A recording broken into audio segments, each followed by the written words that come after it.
Begin dit jaar kwamen de bonken onder het licht. Het gaat om de resten van de jonker Sikke van Dekema uit de 17e eeuw. En ik treien van zijn familieleden is er. Vrijwilligers helden de graafkelder leeg. Waaronder de kroegbaas van jonker Sikke, de kroeg Tjenoer de Tjerke. Ja, dat is heel grappig, want ik ben kroegbaas, of ik heb een restaurant.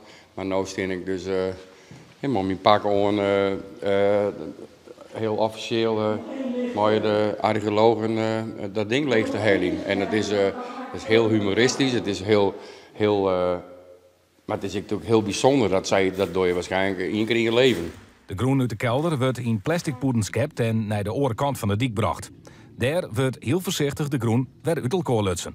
Het is allemaal organisch. En je moet nu puur op gevoel moet je dus de botten analyseren. Die in die klei zitten of in die humuslaag. En nou, daar moet je gevoel voor hebben. Kijk, hier zie ik opeens weer een botje.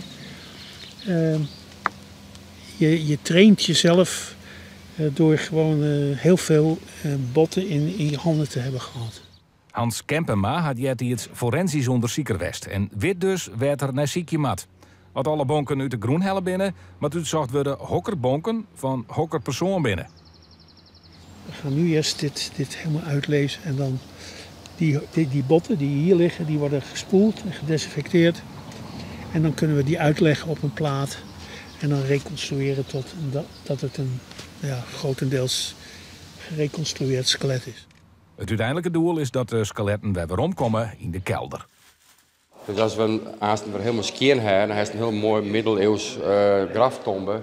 En dat lezen we dan de familie Dekema en de Squanson lezen we daar weer in, een beetje herbegraven. En dan kun je dat gewoon zien laten aan toeristen.